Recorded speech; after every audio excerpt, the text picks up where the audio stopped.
Power doesn't usually arrive with an announcement. It arrives quietly, through rules that feel temporary, technologies that feel convenient, and narratives that feel necessary. Throughout history, people have asked the same question in different forms. Who really controls the world? Welcome to Unwanted Archives channel.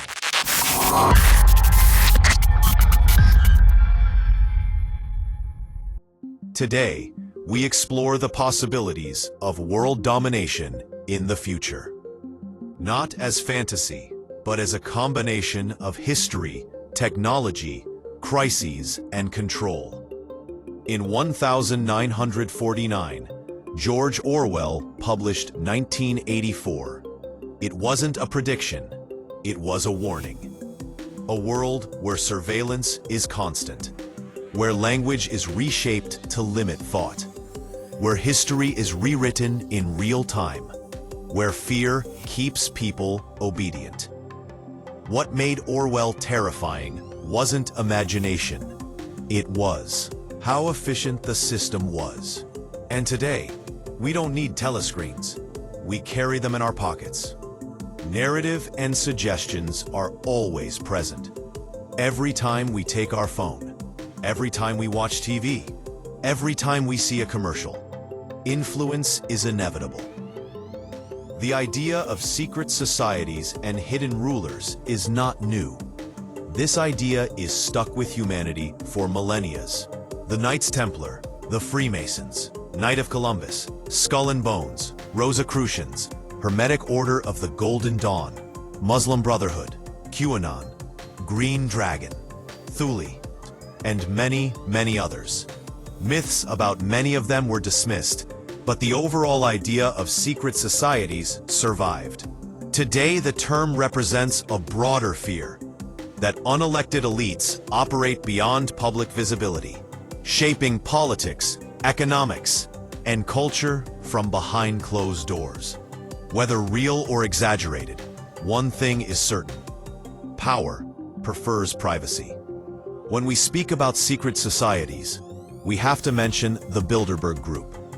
Every year, some of the world's most powerful politicians, CEOs, and military figures gather at private conferences like Bilderberg. No votes, no official decisions, no press inside. Supporters say these meetings encourage honest discussion. Critics argue they bypass democracy entirely. There is no evidence of a formal world government here, but there is a pattern. Power consolidates where transparency disappears, which leads us to the fact that every crisis is an engine and starting point for something greater. History always reveals a pattern. Major crises lead to major shifts in power. After wars, governments expand. After terror attacks, surveillance increases. After pandemics, emergency powers become normalized. Each time, freedoms are surrendered temporarily. The problem? Temporary measures rarely disappear. Whether crises are exploited or simply responded to, they remain the most reliable tool for accelerating control. Technology has done what no empire ever could. It made surveillance voluntary. Phones track location. Algorithms predict behavior. Artificial intelligence filters what we see, think, and buy. Governments don't need to silence citizens. If platforms can downrank, shadow ban, or redirect attention, control no longer feels like force. It feels like convenience. That's why propaganda is so useful.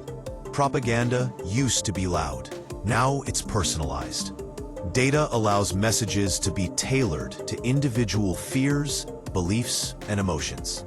Two people can live in the same country, see the same event, and experience entirely different realities. Truth becomes optional. Emotion becomes currency. This isn't censorship, it's perception management. A subtle and slow, but effective manipulation. Point, period. In recent years, the phrase "the Great Reset" entered public debate. Officially, it refers to restructuring economies after global crises, focusing on sustainability, digital systems, and new models of capitalism. Critics see something darker: a coordinated transformation of society, where ownership, privacy, and autonomy shrink. Whether reform or overreach, one thing is clear: large-scale resets always benefit those already positioned at the top. Future domination may not look like tyranny. It may look like digital identity tied to access, cashless systems with programmable money, behavior scoring disguised as safety, speech regulated under harm prevention, AI deciding what is acceptable. No chains, no dictators, just systems you can't opt out of. With all that in mind, and with narration that governments presented through pandemic crisis, wars, terrorism, inflation, etc., we must mention one of the theories that depicts exactly that: a global domination. In a world filled with various narrations, misinformations, fake news, artificial intelligence, abundance of religions and beliefs, various theories about aliens, afterlife, etc., we have to think about Project Bluebeam, the conspiracy of a manufactured reality. Then in a late 20th century, a rumor began circulating through fringe newsletters, radio broadcasts, and eventually the internet. It spoke of a secret plan so vast, so technologically advanced, that it would redefine reality itself. According to believers, this plan would use holograms, psychological manipulation, and mass deception to stage nothing less than a false global event, one powerful enough to unite humanity under a single authority. The origins of the Bluebeam conspiracy are commonly traced to the 1990s, and the writings of Canadian journalist and conspiracy theorist Serge Monest. Monest claimed that a secretive global elite, sometimes linked to the United Nations, NASA, or shadow governments, was preparing a multi-step operation to establish a new world order.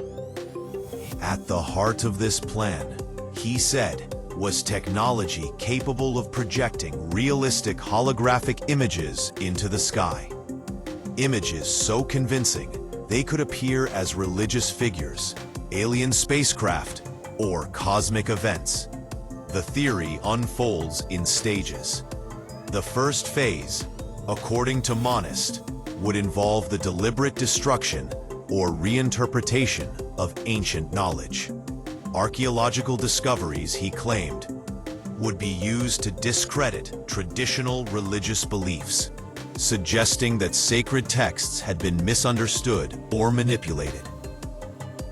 This intellectual destabilization, believers argue, would soften humanity's attachment to long-held faiths. The second phase escalates dramatically. In second stage, Project Bluebeam is said to use advanced holographic projection systems, sometimes alleged to be satellite-based, to create massive, sky-spanning images visible across entire regions of the Earth. Each population, the theory claims, would see something tailored to its dominant belief system. Christians might witness the return of Jesus, Muslims the arrival of the Mahdi, Buddhists the appearance of Maitreya. These apparitions, proponents say, would appear to speak, merge into a single entity, and announce a unified message: that all religions are false or incomplete, and that a new global belief system must replace them. The third phase moves from illusion to influence. Third stage allegedly involves sophisticated mind control technology.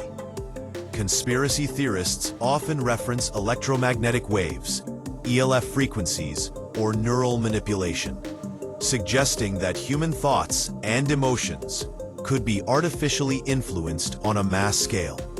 Fear, awe, submission, all could be induced, making populations more receptive to authority and less likely to resist. Finally comes the fourth phase. A fourth phase is a staged global crisis. Some versions of the theory describe a fake alien invasion.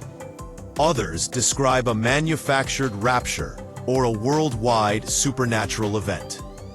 Governments, it is claimed, would then step forward as humanity's only protectors, offering safety in exchange for obedience. National sovereignty would dissolve, replaced by a centralized global power.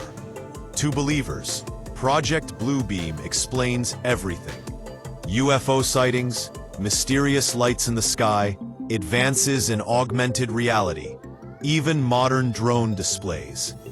Each technological breakthrough is seen not as progress, but as rehearsal.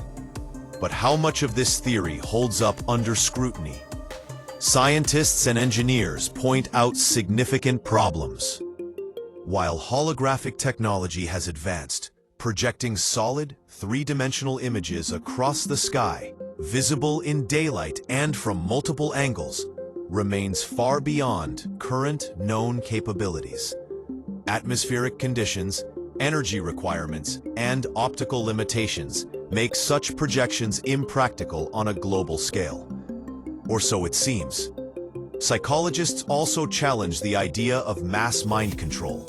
While media and messaging can influence populations, the notion of remotely controlling billions of minds simultaneously remains firmly in the realm of science fiction. Then there is the question of coordination. Project Bluebeam would require near-perfect global secrecy, flawless execution, and unanimous cooperation across governments, religions, and institutions, all without a single credible whistleblower providing verifiable evidence. And yet, despite these objections, belief in Bluebeam persists. Why? For some, it reflects a deep mistrust of authority. Governments have lied before. Intelligence agencies have conducted secret experiments. History provides real examples of manipulation, propaganda, and covert operations. In that context, the idea of an ultimate deception doesn't seem impossible, just hidden. For others, the theory serves as a framework for understanding rapid change. As technology evolves faster than society can adapt, fears about losing control, identity, and truth become amplified. Project Bluebeam becomes a metaphor for that anxiety, a story that explains the unsettling feeling that reality itself is becoming less stable. The internet has played a powerful role in keeping the theory alive. Videos, forums, and social media posts recycle and repackage the idea, often blending it with current events, from space launches to virtual reality to artificial intelligence. Each unexplained phenomenon becomes potential proof, but skepticism is not dismissal. Understanding conspiracy theories like Project Bluebeam doesn't require believing them, only recognizing what they represent. They are narratives born from uncertainty, fueled by distrust, and sustained by the human need for meaning in a complex world. In the end, there is no verified evidence that Project Bluebeam exists. No confirmed technology, no leaked documents, no credible witnesses. What remains is a story, compelling, unsettling, and revealing. A story not necessarily about holograms in the sky, but about our fear of being deceived, our struggle to trust, and our search for truth in an age where reality itself feels increasingly programmable. Comment, subscribe, and follow us for more on Unwanted Archives channel.